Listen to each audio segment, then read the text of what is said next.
মা বোনদের জন্য গুরুত্বপূর্ণ বিষয় হলো সন্তানদের লালন পালন করা। আপনি বাজার থেকে 2-4 কেজি আম কিনে খাইছেন, এটাতে আপনি যতটা সুখী হতে পারবেন, আপনি যদি একটা আমের গাছ লাগাই দিতে পারেন তাহলে তার চাইতে অনেক বেশি সুখী হতে পারবেন, আপনি বেশি লাভবান হবেন, আপনি মনকে মন আম খেতে পারবেন, আপনার বংশধররা খেতে পারবে। নিজে আমল তো করবেনই মায়েরা বোনেরা, পাশাপাশি সন্তানদেরকে যদি আল্লাহ ভীরু বানান, মুত্তাকি বানান, পরহেজগার বানান, কোরআন হাদিস শিখান, তাদেরকে যদি পর্দা শিখান, তাদেরকে যদি চরিত্র হেফাজত শিখান, তাদেরকে যদি ভালো মানুষ বানানো শিখান, তাহলে আপনি আম গাছ লাগানোর মতো ফলের গাছ লাগাই গেলেন, সওয়াবের গাছ লাগাই গেলেন, দুনিয়া থেকে চলে যাবেন।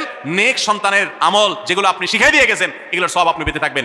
ছেলেটাকে সূরা ফাতিহা নিজে শিখাবেন, মেয়েটাকে সূরা ফাতিহা নিজে শিখাবেন, নিজে ভালো করে শিখবেন, তাহলে কিয়ামত পর্যন্ত, মরণ পর্যন্ত এই ছেলে যতবার সূরা ফাতিহা পড়বে প্রত্যেক নামাজে আপনি কিন্তু সওয়াব পেয়ে থাকবেন, কারণ আপনি শিখাই দিয়ে গেছেন, আপনি শুরুটা করে দিয়ে গেছেন। এই জন্য মা বোনদের জন্য সন্তানদের লালন পালন করা, সন্তান দুধে ভাতে আছে কিনা, ভালো জামা কাপড় পড়ছে কিনা, এর চাইতে ইম্পর্টেন্ট হলো সন্তান আমার নামাজ পড়ছে কিনা, সন্তান আমার আল্লাহকে চিনে কিনা, সন্তান আমার কোরআন হাদিসের শিক্ষা পেয়েছে কিনা। সন্তান একজন স্কুলে যায় না, তার জন্য আমার মাথা খারাপ হলে, সন্তান একজন নামাজ পড়ে না এক ওয়াক্ত, তার জন্য আরো বেশি মাথা খারাপ হতে হবে। তাহলে আপনি দায়িত্বশীল মা হতে পারবেন, দায়িত্বশীল বাবা হতে পারবেন। মনে রাখবেন নবী সাল্লাল্লাহু আলাইহি ওয়াসাল্লাম বলেছেন, প্রত্যেকটা শিশু জন্মগ্রহণ করে ভালো মানুষ হয়ে, কেউ জন্মগতভাবে খারাপ হয় না, ডাকাত হয়ে জন্মায় না, তবে তার মা বাপ তাকে নষ্ট করে। কারণ মা বাপ তাকে ঠিক মতো লালন পালন না করে, ভালো পরিবেশ দেয় না, খারাপ ছেলেফেলের সাথে মিশে, তখন সে নষ্ট হয়। এই জন্য আপনার দায়িত্ব সন্তান কার সাথে মিশছে, কোথায় যাচ্ছে, কি করতেছে, মোবাইলে কি দেখছে, সন্তানকে সময় দেন, মোবাইল টিপি বন্ধ করেন, তাদেরকে নিয়ে বসেন, তাদেরকে কথা শোনান, কোরআন হাদিস পাঠ করে শোনান, তাদেরকে ভালো পরিবেশ দেন, ভালো ফ্যামিলির, দিনদার ফ্যামিলির বাচ্চাদের সাথে তাদেরকে মিশান। ইনশাআল্লাহ আপনি আল্লাহর কাছে এর জন্য উত্তম বিনিময় পাবেন, সওয়াব পাবেন।